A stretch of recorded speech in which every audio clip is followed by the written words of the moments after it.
और उसमें लिखें परिमेय संख्याएं, परिमेय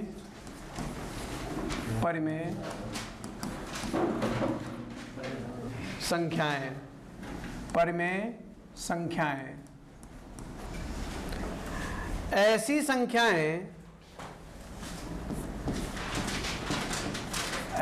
संख्याएं जिन्हें P/Q के रूप में P/Q के रूप में लिख सकें,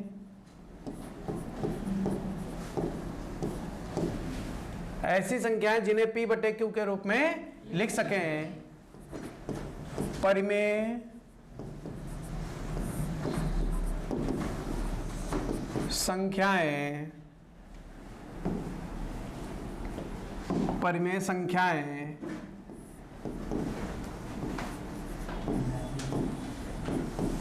कहलाती हैं। ऐसी संख्याएं जिन्हें P/Q के रूप में लिख सकें, परिमेय संख्याएं कहलाती हैं। बेटा टाइम बहुत हो गया है। कितने लोग हो? सर हमारा अच्छा नहीं है सर। चैट पहले मेरी उसकी साइकिल की, फिर आगे जो किसकी उतर रही है, मुझे चढ़ानी आती है। फिर चढ़ाई सर, जैसे निकल रहे थे, मैंने कहा भैया चढ़ा दीजिए। चलो लेकिन आज आखिरी चैन है जा। हाँ हाँ शुरू दे दो।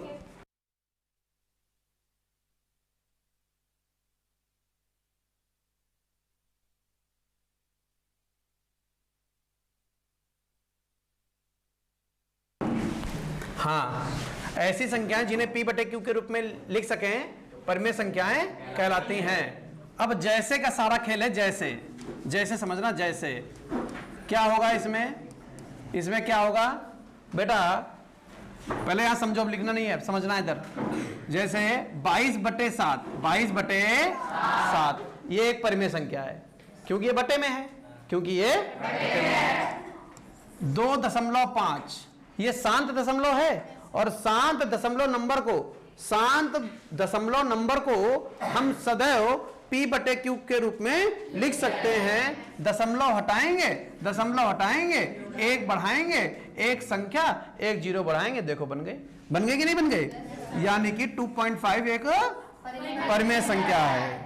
2.5 एक परिमेय संख्या है। अगर कोई पूछेगा क्यों, तो ये कह देंगे क्योंकि ये शांत दशमलव संख्या है। कैसी है? शांत दशमलव संख्या है। अच्छा, फिर 3.14 ये भी एक परिमेय संख्या है, क्योंकि ये भी शांत दशमलव है। अच्छा ये बताओ, 3.3 बार, तो ये शांत दशमलव संख्या तो है नहीं, दशमलव के बाद चलती जा रही 3 3 3, इसका क्या मतलब है? 3.3 कितनी बार? अनंत बार। लेकिन आवर्ती है, बार बार रिपीट हो रहा है, इसलिए परिमेय है। इसलिए ये अगर रिपीट होना बंद हो जाए तो ये परिमेय नहीं है। अच्छा बताओ 2.356 परिमेय क्या? परिमेय क्यों? क्योंकि ये शांत दशमलव है। शांत दशमलव संख्या सदैव परिमेय होती है। अच्छा 2.16 और 6 के ऊपर बार लगा दिया, परिमेय क्या? परिमेय। अब तुमको होगा तुरंत क्यों परिमेय? क्योंकि 6 जो है अनंत बार तो जा रहा है, लेकिन 6 ही जा रहा है, बार बार रिपीट हो रही है। जब बार बार रिपीट होने लगे तो नंबर कैसा होता है? परिमेय होता है। कैसा होता है? परिमेय। इसलिए नंबर कैसा है? परिमेय। अच्छा फिर ये बताओ, 1.101010101000 ये अपरिमेय है, क्योंकि यहां पर कोई नंबर नहीं हो रहा है। अच्छा अगर हम ये डैश हटा दें, आप बताओ, अब ये परिमेय, क्योंकि ये शांत दशमलव बन गया। क्या बन गया? क्योंकि यहाँ डैश तो लगा नहीं है। जब डैश नहीं लगा तो कैसा हो गया? शांत दशमलव। और शांत दशमलव नंबर सदैव कैसा होता है? परिमेय होता है। क्या आई बात समझ में? क्लियर हुआ? तो इसको बोलते हैं परिमेय संख्याएं। तब भी परिमेय। अगर कोई नंबर रिपीट होने लगे, बार लग जाए, तो कैसा होगा? परिमेय। नोट कर लीजिए।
क्या डालोगे? अपरिमेय संख्याएं। स्टार बना के लिखे, अपरिमेय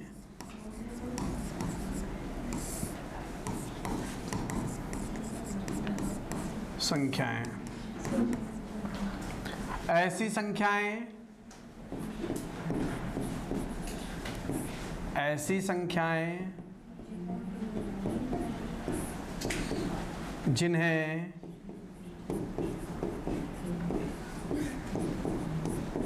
P बटे Q के रूप में, ऐसी संख्याएं जिन्हें P बटे Q के रूप में लिख सकें, लिख ना सकें, परिमेय यानी अपरिमेय संख्याएं, अपरिमेय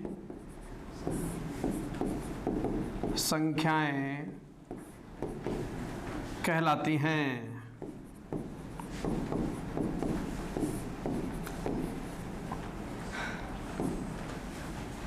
जैसे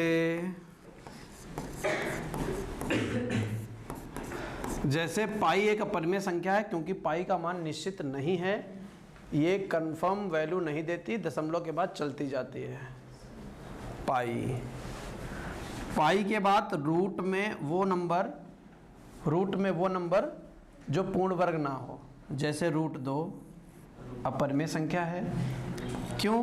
क्योंकि √2 का मान कभी रुकता नहीं है। अगर निकालोगे 8th क्लास में निकाले भी होंगे, तो खांचा बना के किए जाते हैं, दशमलव बाद 0 बढ़ाकर जोड़े बनाए जाते हैं। तो उसमें जानते हो जितने जोड़े बना ले जाओ उतने क्वेश्चन आगे बढ़ता जाएगा। जीवन में कभी भी क्वेश्चन वो रुकेगा नहीं, हमेशा चलता जाएगा। इसीलिए √2 का मान कैसा है? अपरिमेय। √3 भी कैसा है? क्या √4 यहाँ होगा? √4 कहाँ होगा?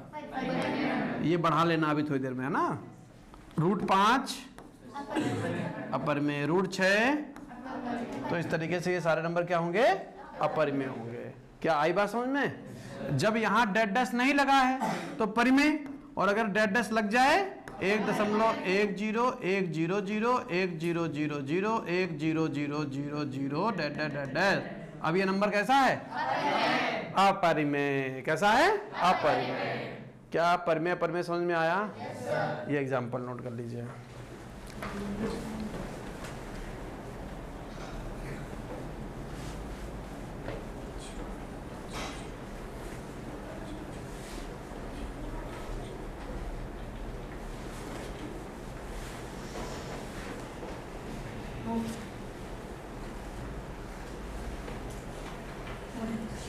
आज वो शर्मा नहीं आई, एक ही दिन में बुखार आई वो। ऐसे हमने क्या पढ़ाई दो?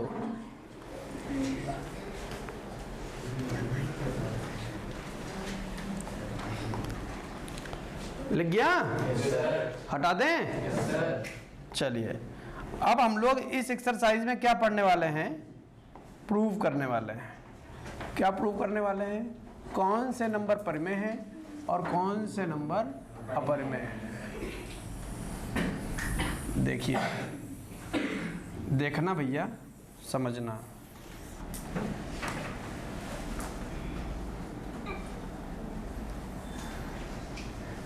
का खाया है? हाँ,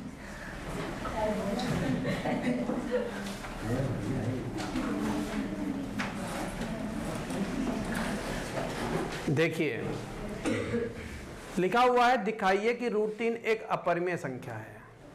दिखाइए कि √3 एक अपरिमेय संख्या है।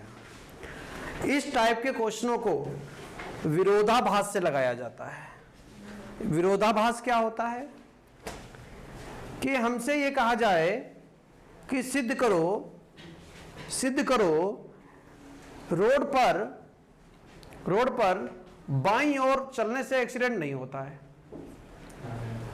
क्या कहा गया, सिद्ध करो रोड पर बाएं हाथ पर चलने से एक्सीडेंट नहीं होता है। तो ये सिद्ध कैसे करोगे? इसको सिद्ध करने का तरीका यह है कि हम कहेंगे माना हम दाएं चल रहे थे, माना दाएं चल रहे थे और ठुक गए। माना हम दाएं चल रहे थे और ठुक गए, ट्रक आया, लड़ा और पलट गया। ट्रक देखो तो किसको देख रहे हैं, ट्रक पलट गया।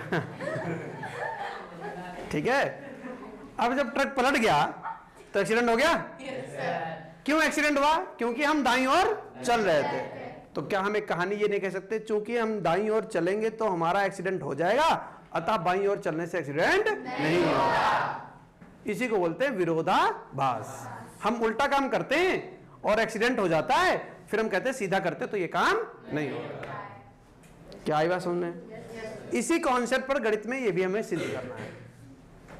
ठीक है, क्या सिद्ध करना है? √3 एक अपरिमेय संख्या है। मानेंगे क्या? उल्टा मानेंगे।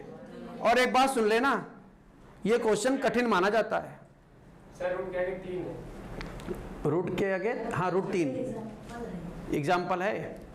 √3 ये वाला √3 एक अपरिमेय संख्या है। ये एग्जाम्पल नंबर 1 है। ठीक है, तो इसमें क्या करना होगा, हम मानेंगे, क्या मानेंगे कि माना √3 एक परिमेय संख्या। सिद्ध क्या करना है? उल्टा मानो, अपरिमेय का उल्टा परिमेय। समझ गए? फिर से हमने क्या बात बोली, फिर से रिपीट कर रहे हैं कि बहुत इंपॉर्टेंट क्वेश्चन है। पहली बात, पेपर में बड़े नंबरों में क्वेश्चन आता है। दूसरी बात, बच्चों के लिए कठिन होता है। जो बच्चे घर में जाकर प्रैक्टिस नहीं करते हैं वो बच्चे क्वेश्चन नहीं लगा पाएंगे।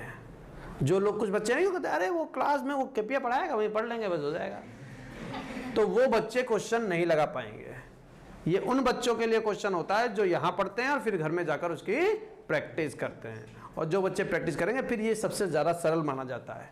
जैसे जैसे टाइम बीतेगा वैसे वैसे सरल हो जाएगा। बस हम जैसे जैसे जो जो चीज़ें अब आपको बताएं वो आपको समझनी है, वही करनी है। ठीक है ना? तो हम क्या करेंगे, हम इसमें सबसे पहली लाइन लिखेंगे, बोलना बिल्कुल नहीं, बस समझते जाना। माना √3 एक परिमेय संख्या है। परिमेय संख्या है, ये हम मान लेंगे। ठीक है, किसी भी परिमेय संख्या को हमें मालूम है कि हम P/Q के रूप में लिख सकते हैं। तो √3 बराबर A/B कह सकते हैं, बिल्कुल कह सकते हैं, क्योंकि किसी भी नंबर को जो परिमेय होगा उसको बटे में लिख सकते हैं। जहां AB के बारे में बताओ, जहां A और B सह अभाज्य, क्या बोला? सहअभाज्य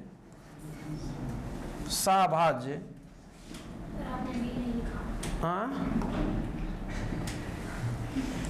ए और बी सहअभाज्य धन पूर्णांक हैं, सहअभाज्य धन पूर्णांक हैं, ठीक है।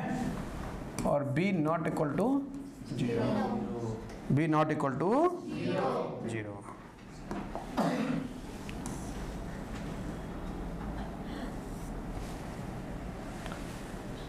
ए और बी सहअभाज्य धन पूर्णांक है। क्लियर है। कल की क्लास में हमने शायद ये बताया था कि सहअभाज्य क्या होता है, जो आपस में सरल ना हो रहे हो, यानी ए और बी आपस में किसी भी नंबर से कट किसी भी नंबर से cut B not equal to 0, इसलिए क्योंकि बी बटे में है और बटे में का नंबर अगर 0 हो जाता है तो वो संख्या अपरिभाषित हो जाती है। क्या हो जाती है? इसलिए हमने कह दिया कि ए और बी सहअभाज्य धन पूर्णांक हैं। क्या इतनी बात क्लियर है? ठीक है। अब हम आगे बढ़ेंगे और आगे बढ़कर हम क्या करेंगे, हम यहाँ पर रूट खत्म करेंगे। इस रूट को खत्म करने के लिए दोनों पक्षों में वर्ग करेंगे, दोनों पक्षों में वर्ग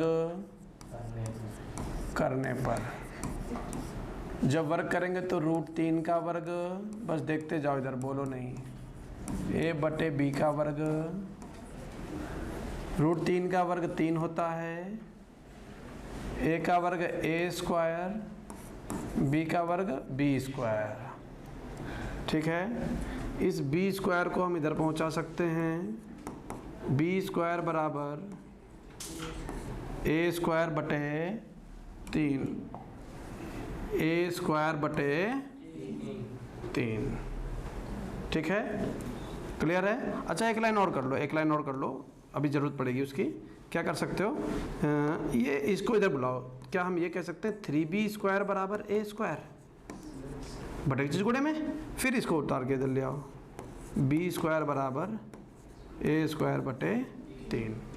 अच्छा अब एक बात सुनना, बहुत इंपॉर्टेंट पॉइंट है, समझना है। वैसे बच्चों को समझाओ लेकिन वो समझते नहीं, वो रटने की कोशिश करते हैं, लेकिन फिर भी हम चाहेंगे कि आप समझो, हम चाहेंगे कि आप समझो। ए क्या है? पूर्णांक। पूर्णांक का मतलब जानते हो? पूरा पूरा अंक, पूरा पूरा, दशमलव में ना हो उसको बोलते हैं पूर्णांक, ठीक है ना। ये प्लस में भी हो सकते हैं, माइनस में भी हो सकते हैं, लेकिन हमने धन लिख दिया नहीं, प्लस में ही है। उसका हमने वर्ग किया है, वर्ग को हमने किससे काटा है? 3 से। किससे काटा है? 3 से। तो हमें उत्तर क्या मिल रहा है? b square. क्या मिल रहा है? b square. ये भी एक क्या है? पूर्णांक है। अच्छा किसी नंबर को अगर हम किसी से भाग करेंगे और उत्तर भी पूर्णांक में आ जाए, इसका मतलब वो पूरा पूरा कट रहा होगा। जैसे 4 है, 4 के बट्टे में अगर हम 2 लिख दें तो 4 पूर्णांक है, पूरा पूरा है, और 2 बट्टे में लिख दिया हमने, और हम कहते हैं इसके सामने भी पूर्णांक आ रहा है, इसका मतलब क्या है कि 2 4 को पूरा पूरा काट रहा होगा। अगर ना काट रहा होता तो दशमलव में होता, और दशमलव में होता तो क्या सामने पूर्णांक होता? नहीं। तो यहाँ पर साफ साफ हमको क्या दिख रहा है? साफ साफ हमको क्या दिख रहा है कि भैया a स्क्वायर किससे कट रहा है? 3 से। ये कैसे पता चल रहा है? अरे बेटा सामने पूर्णांक लिखा हुआ है, इसी ये पूर्णांक, अगर सामने पूर्णांक लिखा है, जैसे हमने लिखा कि x बट्टे 5 और बराबर अगर हम पूर्णांक लिख दें, बराबर हम क्या लिख दें, तो निश्चित रूप से x की जगह पर ऐसा ही कोई नंबर होगा जो 5 से कट रहा होगा। आई बात समझ में? अब तुम कहोगे सर जी कि पूर्णांक तो a और b है, यहाँ तो a स्क्वायर b स्क्वायर है, और किसी भी पूर्णांक का अगर हम वर्ग कर दे तो उत्तर पूर्णांक ही रहता है। नहीं समझ पाए? 5 का वर्ग करोगे तो 25 मिलेगा, कभी दशमलव नहीं मिलेगा। समझ पा रहे हो बात को? तो यही बारीकियां हैं जो बच्चे समझना नहीं चाहते हैं, क्या करना चाहते हैं? रटना चाहते हैं। लेकिन हम चाहेंगे कि तुम समझो, बार बार बोल रहे हैं हम चाहेंगे कि तुम समझो। तो बेटा ये पूर्णांक है, और पूर्णांक के बट्टे में कितना लिखा है? 3, और सामने भी b क्या है? पूर्णांक है। पूर्णांक को जब हम 3 से काट रहे तो उत्तर पूर्णांक मिल रहा है, इसका मतलब a स्क्वायर 3 से पूरा पूरा विभाजित हो रहा होगा। बस यही बात यहां लिखेंगे। क्या लिखेंगे? चूंकि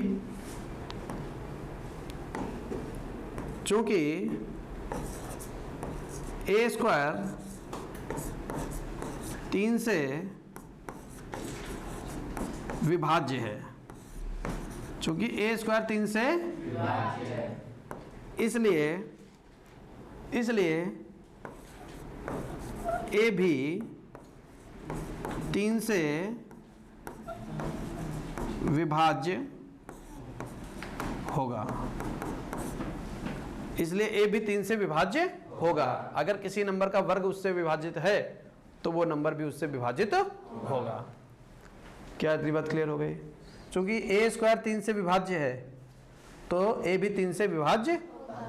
अभी हम थोड़ी देर पहले हमने क्या बोला था कि ए और बी कैसे नंबर हैं? सहभाज्य, यानी ए और बी किसी से नहीं कट रहे हैं। लेकिन अभी थोड़ी देर बाद हमें क्या पता चला? ए किससे कट रहा है?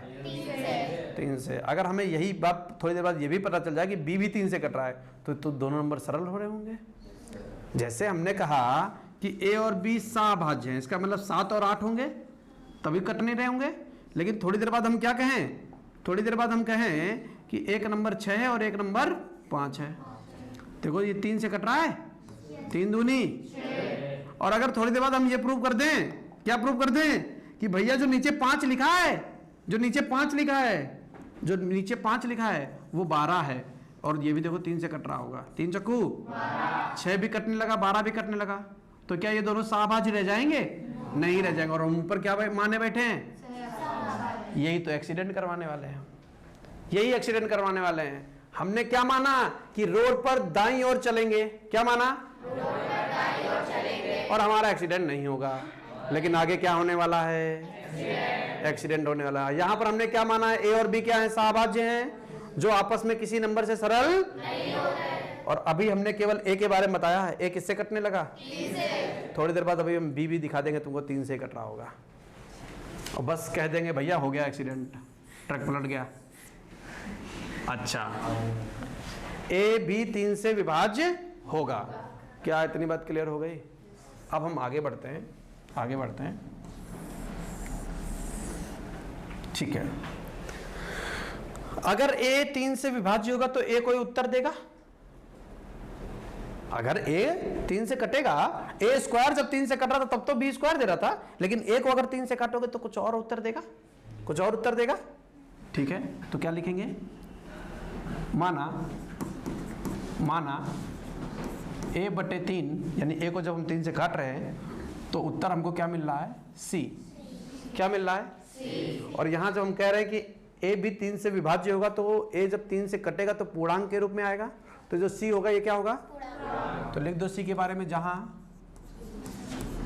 जहां सी बराबर, यानी सी भी एक क्या है? पूर्णांक है, यानी पूरा अंक है, दशमलव में नहीं है। कहानी काहे में चल रही? स्क्वायर में। कहानी काहे में चल रही? दोनों पक्षों में, दोनों पक्षों में वर्ग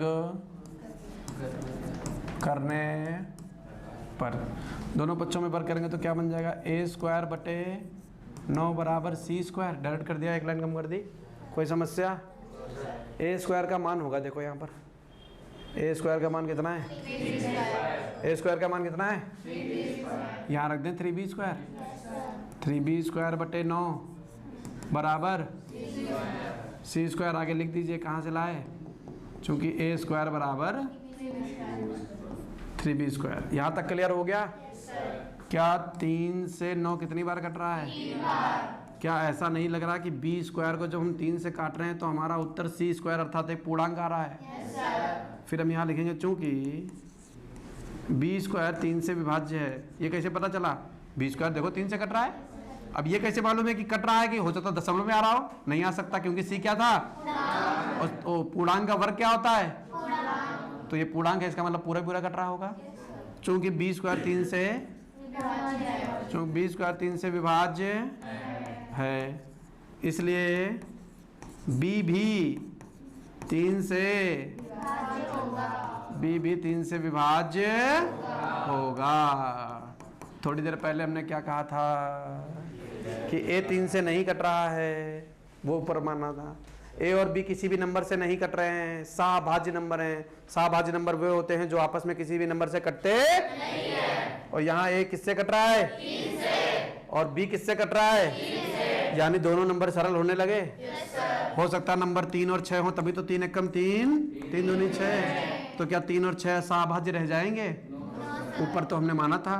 और इन दोनों कंडीशन से क्या है, सभाज्य नहीं है। क्या बात समझ पा रहे हो?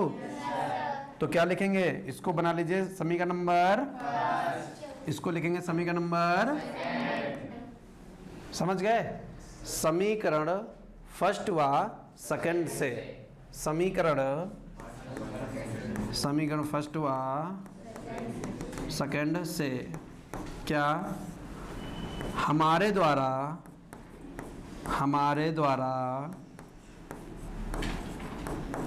की गई कल्पना, हमारे द्वारा की गई कल्पना और हमारे द्वारा की गई कल्पना और प्राप्त परिणाम आपस में विरोध करते हैं, आपस में विरोध करते हैं। अतः जो बात हमने मानी थी ना पहली वाली, वो गलत है। यानी कि अतः √3 एक परिमेय नहीं, अपरिमेय संख्या है, अपरिमेय संख्या। बोलो, क्या ये क्वेश्चन तैयार कर पाओगे? इस क्वेश्चन की एक खासियत और है, जानते हो क्या खासियत है? कि अगर तुमने इसको एक बार तैयार कर लिया, अगर तुमने इसको एक बार तैयार कर लिया, तो फिर तुमको चाहे √3 आए, चाहे √2 आए, चाहे √5 आए, चाहे √7 आए, पेपर में क्वेश्चन लगना ही लगना है। √3 जहां आया है, यहाँ √3 हो जाएगा, यहाँ 3 आ जाएगा, यहाँ 3 आ जाएगा, यहाँ जैसे 3 है ना, यहाँ 3 आया, यहाँ 3 आया, यहाँ 3 आया, यहाँ 3 आया, यहाँ 3 आया, बाकी सब कुछ वही है ना। ऐसे जब √2 आएगा तो 2 2 2 2 2 2 2 और 2 2 2 2 2 2 2 5 आएगा, तो जितने 3 है वो किसमें बदल जाएंगे? पूरा क्वेश्चन ऐसे ही। अगर √7 में आ जाए तो पूरा क्वेश्चन ऐसे ही, बस जहां √3 लिखा है वहां क्या हो जाएगा, और जहां 3 लिखा है वहां क्या आ जाएगा, 7। जहां √3 वहां √7, और जहां 3 बस। समझ पाए? और ऐसे आता है बोर्ड में क्वेश्चन, इस साल आया भी था, नोट कर लीजिए। और कल हम टेस्ट में देंगे भी ये।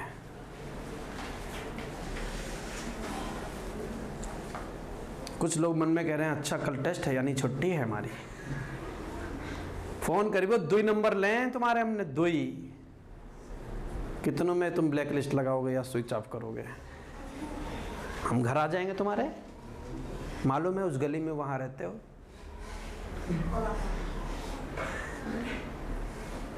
गूगल पे डालेंगे फला फला आ जाएगा। हाँ? तुम्हें बड़ी चिंता आएगा कि नहीं आएगा, इसका मतलब तो कल तुम नहीं आओगे टेस्ट देने, फिर क्या टेंशन है? जो नहीं आएगा वो, कुछ बच्चे तो हमारे यहाँ एक्स्ट्रा क्लास ले रहे हैं 7:30 बजे से।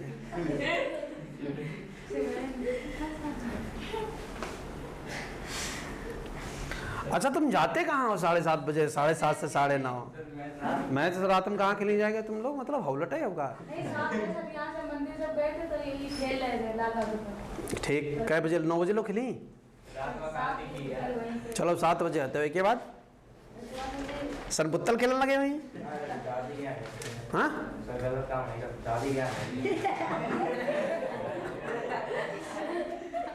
दादी के यहाँ गए थे? घर में बता दो अगर मम्मी पापा यहाँ ढूंढने आए थे। देखो ढूंढने आए कोई बात नहीं, लेकिन होता क्या है, ले फेंकने लगे। जैसे ढूंढने आए कोई बात नहीं, अब माँ बाप जैसे कहीं कहने लगे कि हमको हमारा बच्चा दो, तो कोशिश कर सकते हैं, दे सकते हैं, लेकिन कहें नहीं उतना ही बड़ा दो, तो उतना बड़ा बच्चा कहाँ से लाएंगे?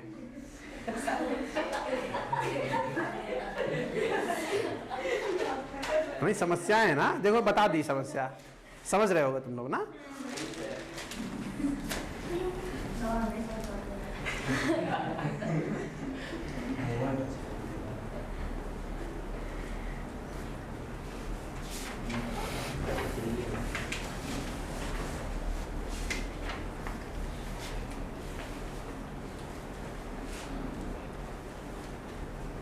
बेटा घड़ी खराब हो गई क्या आपकी? ठोको पीटो।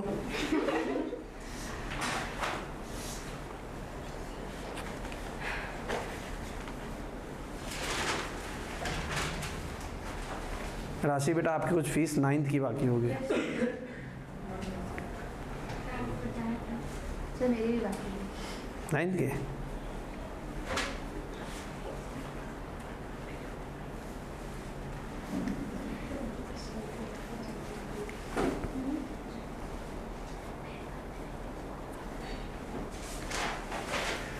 शिवानी तुम्हारी बाकी है? देख के बता देते। हम देख के बता दें, देख लेंगे।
कहा बस्ता था बंद जा रहे हो बाय सास की खांड रही वो कता ही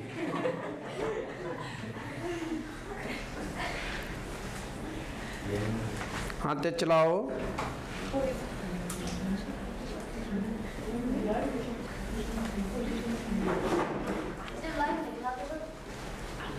वीडियो डाल देते हैं, लाइव में थोड़ी आवाज़ वैसे डिस्टर्ब हो जाती है, इसमें आवाज़ का कोई झंझट नहीं है। वीडियो पड़ जाती है 8 बजे, नहीं ठीक रहता। पहले तो तुम लोगों ने चैनल ही नहीं सब्सक्राइब किया,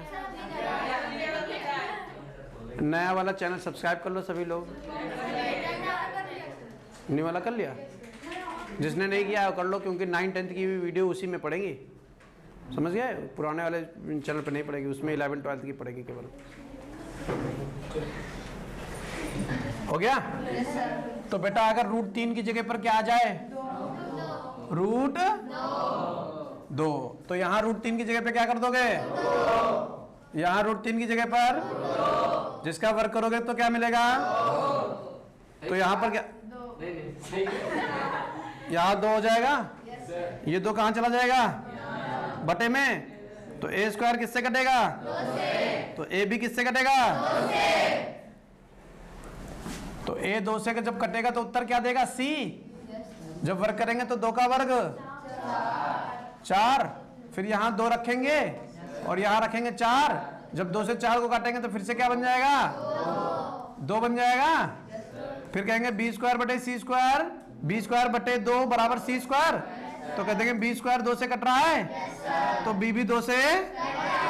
समीकरण फर्स्ट और सेकंड क्या कहने लगा कि b 2 से कट रहे हैं और a भी 2 से कट रहा है। और यहाँ क्या कहा था कि a और b किसी से नहीं कट रहा, यहाँ क्या कह रहे हैं? a और b दोनों 2 से कट रहा है। तो हमारे द्वारा की गई कल्पना आय परिणाम आपस में विरोध करते हैं, अतः √2 एक। अगर 5 आ जाए